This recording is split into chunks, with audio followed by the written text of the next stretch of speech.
Mesdames et messieurs, c'est incroyable.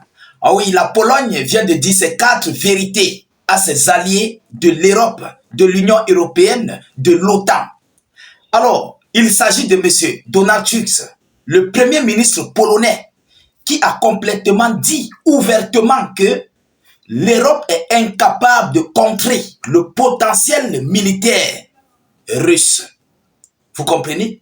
Est-ce que vous comprenez? Donc, l'Europe, il n'a pas dit seulement l'Union européenne, il a dit l'Europe est incapable de contrer le potentiel militaire de la Russie. Ce qui veut dire quoi? Ce qui veut dire que si l'Europe engage une guerre contre la Fédération de Russie, ils ne vont pas s'en sortir.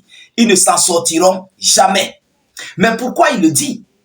Pourquoi il fait cette déclaration? Et j'ai même d'ailleurs animé une vidéoconférence où M. Donald Tusk a complètement rejeté toute initiative d'envoyer ses soldats sur le sol en Ukraine. Oui, la Pologne a refusé. Alors, voyons voir pourquoi il le dit. Qu'est-ce qui se passe? Qu'est-ce qui est caché en profondeur? Alors, mesdames et messieurs, nous avons dit, vous avez dit, M. Donald Trump l'a dit, Viktor Orban l'avait dit, et plusieurs d'autres encore, le premier ministre slovaque l'avait dit. Aujourd'hui, c'est un soutien de Volodymyr Zelensky, qui est le voisin à l'Ukraine, qui est l'un des pays membres de l'OTAN et qui en même temps est l'un des pays membres de l'Union européenne, qui fait cette déclaration. Ce n'est pas la Russie qui le dit. Alors, voyons voir ce qu'il le dit, mais je vous prie de partager massivement la vidéo, partager cette information. Notre but, en fait, c'est d'informer le million de personnes. C'est très important. Partagez massivement. Alors, ceux qui ne sont pas encore abonnés, abonnez-vous à nos différents canaux. Ça ne vous coûte que quelques secondes. Vous comprenez? C'est pour vous permettre de ne plus rater nos prochaines vidéos d'actualité. Pour vous abonner, vous cliquez sur Facebook, là, sur suivre en bleu. Sur YouTube, vous cliquez juste sur s'abonner. Et vous continuez de suivre l'émission. Mesdames et messieurs, qu'est-ce qu'il dit? Monsieur Donald Tusk dit que l'Europe n'est aujourd'hui pas en mesure de contrer le potentiel militaire de la Russie. Ah bon? Ah bon? Mesdames et messieurs, alors, selon les informations, les armées des 27 pays de l'Union européenne sont des armées nationales. Alors, c'est-à-dire que nous avons 27 petites armées face à une grosse armée russe. C'est une grosse peur. Oui, c'est la peur de l'Union européenne, la peur de l'OTAN. Il dit bien, nous avons des armées nationales, mais ce sont des petites armées face à une grosse armée russe. Donc, c'est incontestable. Vous comprenez? C'est le jour et la nuit. Alors, mesdames et messieurs, allons-y encore dans les profondeurs.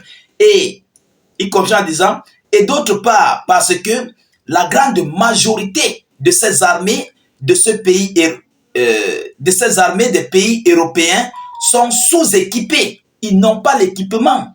Ils sont sous-équipés. Alors que la Russie est en économie de guerre depuis 3 ans et fait tourner des usines de défense à plein régime. Alors, je crois qu'aujourd'hui, les Européens ont compris. Ils ont compris. Mais malgré ça, ils veulent toujours oser. Ils veulent oser. Vous comprenez? Parce que il faut d'abord savoir une chose. Sur le sol ukrainien, la Russie ne fait pas la guerre avec l'Ukraine. La Russie combat l'OTAN sur l'Ukraine. Et la Russie a vaincu l'OTAN sur l'Ukraine. Donc sur le sol ukrainien. Vous comprenez? La Russie ne fait pas le conflit avec l'Ukraine. La Russie a combattu l'OTAN. La Russie est sortie victorieuse face à l'OTAN. C'est tout à fait clair devant les yeux du monde. Je ne sais pas si je fabrique. Ah oui, ce conflit russo-ukrainien, c'est un conflit russo-OTAN. Vous comprenez? Alors, depuis plus de 3 ans, ils n'ont pas mis la Russie dos au mur, mais par contre, c'est la Russie qui les a vaincus sur le terrain et ne cesse de prendre des terres ukrainiennes et ne cesse de désarmer l'OTAN en Ukraine et continue d'infliger des pertes sur les mercenaires otaniens en Ukraine avec leurs différents généraux. Vous comprenez? C'est ça en fait la réalité. Mesdames et messieurs, il continue en disant, par ailleurs, les 27 pays membres de l'Union européenne ne seraient pas tout partant pour s'engager dans un face-à-face avec l'armée russe. Donc dans les 27 pays, de l'Union européenne, il y a d'autres qui vont se désengager, que eux, ils ne sont pas prêts. Ils ne sont pas d'accord pour affronter la Russie. C'est ce que cela veut dire. C'est ce qu'il veut dire par là. Vous comprenez? Ils sont 27, mais dans les 27, il y a certains pays qui ne seront pas partants pour faire face à la Russie. C'est quoi? C'est la peur.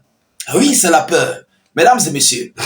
Alors, et enfin, si la plupart des pays de l'Union européenne sont membres de l'OTAN, qui est une vraie alliance militaire et pourrait, elle, coordonner une action face à la Russie, le membre le plus important de cette alliance de l'OTAN, c'est les États-Unis qui ne veulent même pas engager l'OTAN dans un conflit. Le membre le plus important, ce sont les États-Unis d'Amérique. Et les États-Unis d'Amérique les ont abandonnés. Et M. Donald Trump n'est même pas d'ailleurs prêt à engager une confrontation face à la Russie. Parce qu'ils ont compris en fait, ils ont compris que l'armée russe est prête à combattre même les États-Unis d'Amérique. Vous comprenez? M. Donald Trump, il connaît de quoi il parle. Ah oui, il fait partie de l'OTAN. Il connaît les capacités militaires otaniennes. Il connaît les capacités militaires de l'Union européenne. Et il connaît les capacités militaires de la Fédération de Russie. Donc, il ne le dit pas au hasard. Et il connaît encore les mentalités de ses collaborateurs de l'Union européenne. Vous comprenez? Il connaît aussi les mentalités de ses collaborateurs de l'OTAN. Alors, je crois qu'il a bien étudié cette expertise et il a trouvé en fait les réalités. Ça, il a été réaliste sur ce point-là. Il faut qu'on se dise des vérités. Il a compris. Parce que parmi eux, sur une confrontation face à la Russie, il y a d'abord la Hongrie de Viktor Orban qui va dire que non, je ne m'engage pas. Dans ça, je ne pars pas. Il y a la Slovaquie qui va dire non, elle ne peut pas s'engager. Et il y a d'autres pays, peut-être tels que l'Italie, qui vont se désengager. Ah oui, il ne faut pas voir les soutiens militaires et tout ce qui s'ensuit, mais ils vont se désengager. Il y a certains pays qui vont quitter. Ils ne vont pas accepter aller faire une confrontation avec la Russie. Pourquoi? Parce que leur capacité n'est pas puissante. La Russie est en économie de guerre.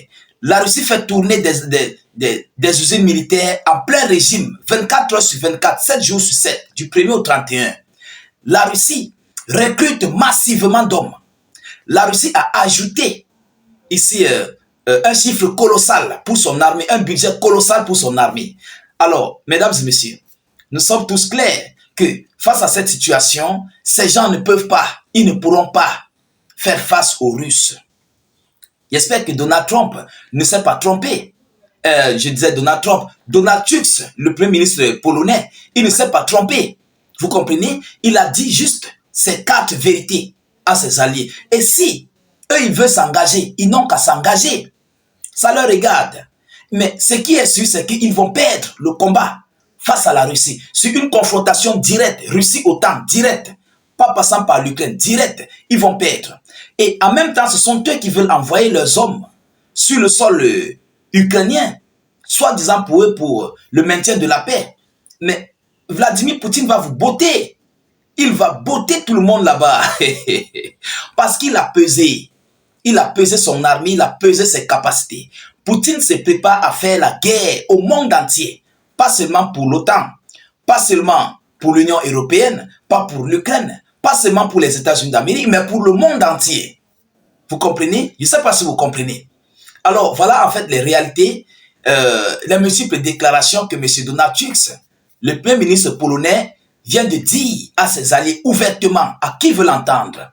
Nous continuons de suivre cette actualité le plus près que possible. Nous ne manquerons pas de vous tenir informés de la suite de ces actualités très chaudes et brûlantes. De votre côté, partagez la vidéoconférence au maximum. Veuillez la mettre partout à travers les 4 coins du globe.